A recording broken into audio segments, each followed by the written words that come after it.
칭다오 여행 개론에 이어 두 번째로 베이징 여행 개론입니다. 제가 중국 여행을 20년 넘게 했지만 워낙 빨리 변하고 있는 나라라 제 여행 경험을 여러분들에게 말씀드리기 전에 하나하나 내용을 재확인하는 게 쉽지는 않습니다. 아무튼 가성비 높은 중국 여행의 백미라는 베이징 여행, 자, 지금 시작해 봅니다.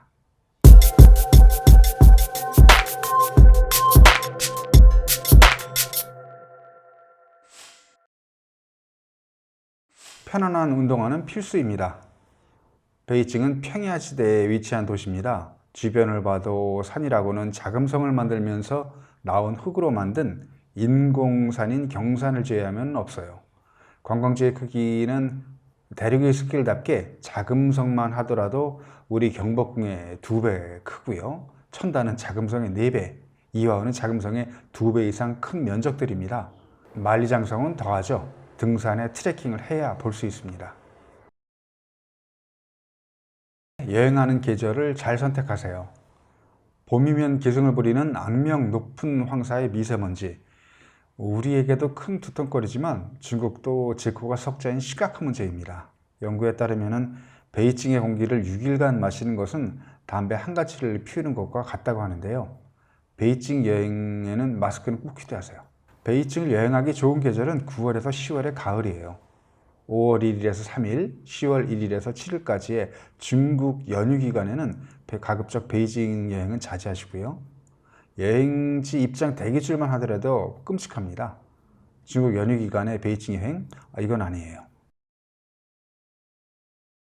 여행 전 예습을 하시면 여행의 즐거움이 2배 됩니다. 지난 800년간 원, 명, 청 나라의 수도로 역사 문화 유적이 가장 많은 도시죠. 사전 지식 없이 본다면 그냥 스케일이 큰 고대 건축물에 지나지 않지만은 문화 유적 안에 담긴 스토리를 알고 여행하신다면 2배 더 재미있어집니다.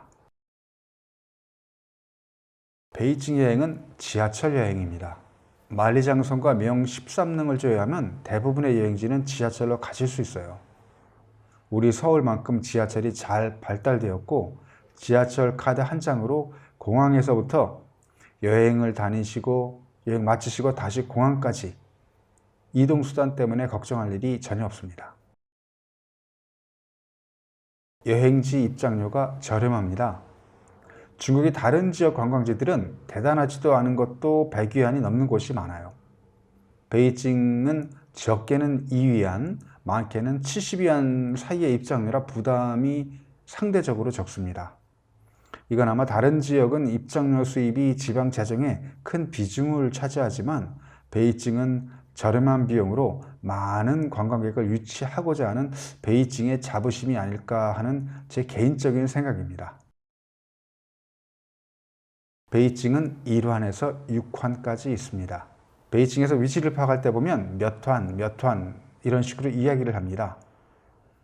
자금성의 외부 성벽을 1환으로 정했고요.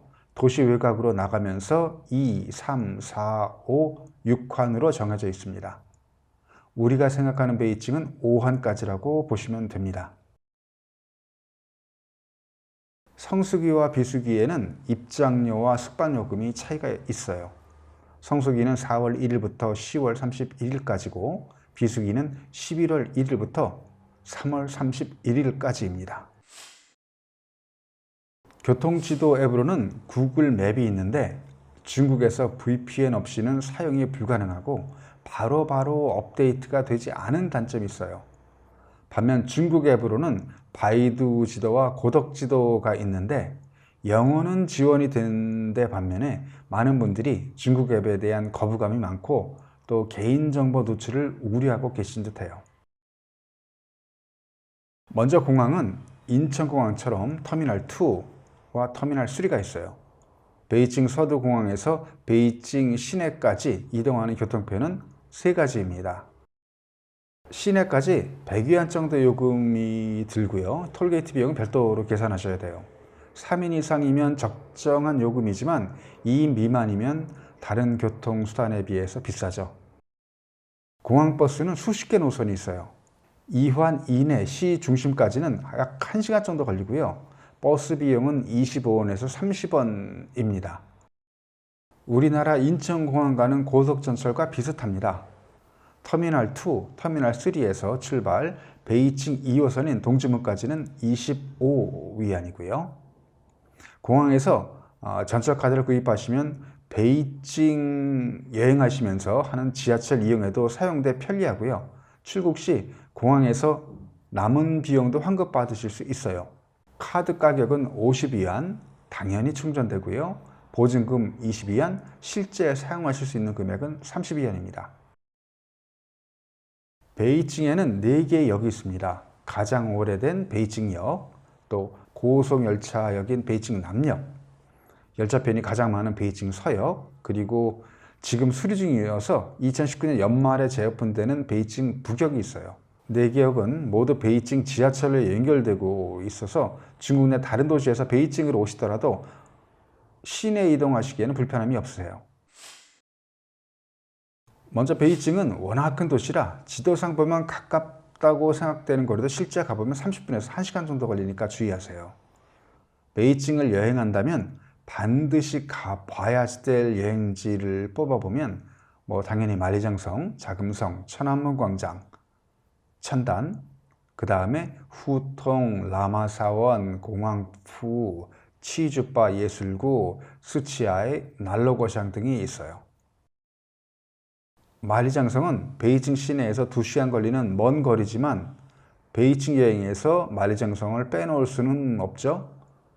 유명한 곳으로는 빠다링 장성이 있고요.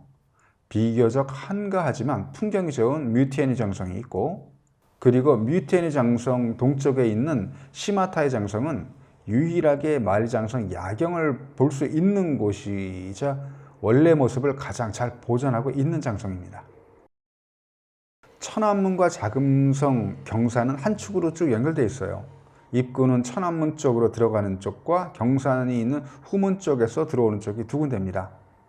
워낙 큰 곳이라 오문에서 신문문까지 자금성 관광을 위한 추천 코스가 있으니까 참고하세요. 관광객이 많은 시간을 피하시려면 이른 아침에 방문하시면 좋습니다. 1420년 명나라 영락제에 의해 지어진 천단공원인데요. 자금성보다 4배가 더 커요. 명청시대 황제가 직접 제산을 지었던 곳입니다. 근데 이 천단공원은 역사 유적도 볼만하지만 베이징의 다른 유명 관광지하고는 다르게 인근 시민들이 놀이공원이에요. 그래서 전통 무예, 춤, 음악 활동을 하는데 이게 더 재미있습니다. 우리가 천단이라고 생각했던 이 건물은 천단이 아니고 기년전이라는 건물이고요. 천단은 이렇게 생겼습니다. 이화원은 베이징 서북쪽 끝에 있지만 지하철이 연결돼서 가기 쉬워요. 황제가 사는 궁도 아닌 곳이 자금성보다 4배 더 큰 규모에 놀라고요. 인공으로 만들어진 호수 크기에 아마 압도되실 거예요. 수백 년 역사의 베이징 골목길을 후통이라고 합니다. 우리의 북촌과 같은 개념이고요. 주민들은 여전히 후통에 살고 있습니다. 워낙 인기가 있다 보니까 예쁜 카페도 많고 엣지 있는 부티크들도 많아요. 알환 이내에는 아직도 잘 보존된 여러 곳의 후통이 있습니다. 추천을 드린다면 난로거샹에서 연화시장 코스, 유리창에서 첸먼거리까지의 코스, 태닝스에서 슈아누 공원까지의 코스가 있고요. 그리고 하루 풀코스로는 용화궁에서 공항푸까지 5시간 이상 걸리는 코스인데 용화궁에서 고지지엔, 공묘, 슌드왕푸, 난로거샹, 옌디시에제, 광푸관, 인딩차오, 공항푸까지 유명 관광지도 보면서 후통을 걸어보는 코스입니다. 또 공항푸 인근에 챈지도가 있어서 베이징 카오야로 저녁 식사도 좋고요. 스치하이 주변 펍도 분위기가 좋습니다. 후하이는 우리의 홍대와 같이 젊은이들이 모이는 핫한 장소입니다. 살리투는 회사원과 외국인들이 많이 찾는 트렌드에 아주 민감한 곳이고요. 또 곳곳에 있는 중국 전통 찻집에서는 베이징의 경극이나 쿵푸쇼를 감상하실 수도 있어요. 첸먼은 울긋불긋 중국적인 야경이 매력적이면서 먹거리가 다양한 지역입니다. 베이징에서 가장 세련되고 럭셔리한 곳을 찾으신다면 CBD 지역으로 CCTV 본사, 고모, 그리고 새로 건립된 CITIC 타워가 있습니다. 베이징을 상징하죠. 유명한 chen 베이징 여기저기 지점이 있습니다. 몇몇 지점에서는 공연도 같이 진행하기 때문에 전통 공연을 보면서 즐기는 베이징 코리아는 또 베이징 여행에서 절대 빠질 수가 없겠죠. 중국 남방에 사천 화거가 있다면 북방에는 수안양루 화거가 있습니다. 우리와는 다른 중국식 전통 짜장면도 유명한 베이징 음식입니다. 칭풍바오즈는 베이징의 만두 프랜차이즈입니다. 중국 국가주석 시진핑이 이용한 것으로 알려진 후에 더욱 유명해진 음식점입니다. 첸먼 쪽의 다실란 거리의 중국 전통 약이나 유리창 또 판자원의 골통품 거리는 아기자기한 재미가 있어요. 도샹쭈는 베이징을 대표하는 중국식 케이크면서 과자인데요. 중국식이라고 하지만 맛은 서양의 케이크나 쿠키 맛에 중국 전통 과자 맛도 같이 있습니다. 알궈투는 잘 아시다시피 베이징의 술이죠. 우리나라 중국 음식점에서 쉽게 즐기실 수도 있지만은 베이징에는 아주 다양한 포장, 다양한 독수의 알궈투들이 있습니다. 여행의 편의를 위해 베이징 3환 이내 지하철과 인접한 위치의 숙소를 선택하면 좋아요. 호텔에 숙박하셔도 좋지만 베이징은 에어비앤비가 많이 활성화되어 있어서 상대적으로 저렴한 가격에 얼환, 2환 이내의 숙소를 잡으실 수도 있습니다. 추천한다면 교통이 편리한 첸먼 쪽 혹은 후통이 밀집된 후하이 쪽으로 에어비앤비를 검색해 보세요. 만리장성과 자금성만 여행으로 본다면 빡빡하지만 3박 4일이면 충분해요. 근데 한 단계 높여서 베이징의 문화여행, 먹거리 여행, 예술 여행이라는 관점에서 본다면 5박 6일 정도는 돼야 가능합니다. 베이징 여행 추천 코스로 다음 영상에서 뵙겠습니다. 영상이 마음에 드셨다면 구독과 좋아요 부탁드립니다. 즐거운 여행 되세요.